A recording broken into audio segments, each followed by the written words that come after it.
Good news is no news. That's the message most journalists want to give us, and that's a dramatic mistake. I'm Charles Groenhuizen. I'm 65. I've been a journalist for over 40 years. We have to realize that journalism is like a mirror. Our viewers, our readers look in this mirror and they're supposed to see the world as it is. And they don't. They see a mirror which is fogged up. It's always the negative side of life. And I try to correct that mistake a teeny tiny little bit. What I try to do as a journalist now is give more a long-term perspective.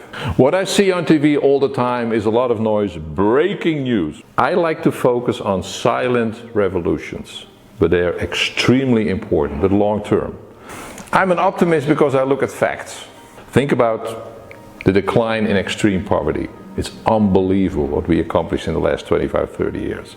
More than 100,000 people every day who come out of extreme poverty. Think about child mortality. Think about average life expectancy.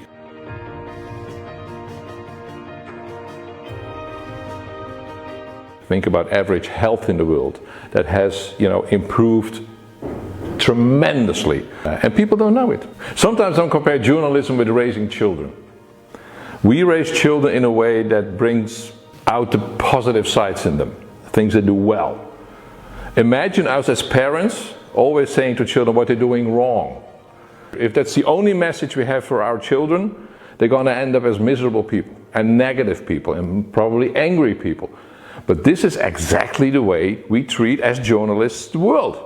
Because we say to the world, this is horrible. Oh, and tomorrow will be even worse. With refugees and immigrants, with crime, with everything. And the consequence of this negative attitude is that people look at the world in a very negative way. Very often it plays into the fear of people. It makes them scared and angry. So it's not just saying journalism is so negative, it has huge consequences for society and for political choices. The basic difference I have with a lot of my colleagues, they tend to amplify the bad stuff in the world. I would go for the opposite, amplify the good without forgetting the bad. There's some huge issues, of course, and challenges. Think about the climate crisis, immigration, inequality. But at the same time, the progress in so many fields is unprecedented.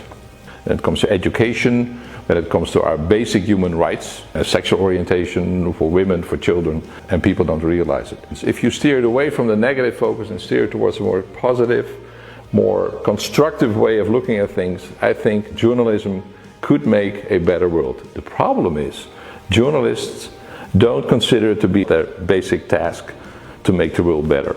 And maybe there is the basic difference of opinion I have with a lot of my colleagues. Yes, we are here to make a better world. People should realize that being pessimistic about the world is a choice, but optimism is a choice as well. It gives more energy, and eventually with that kind of energy we can make a better world for ourselves, for our children, our grandchildren.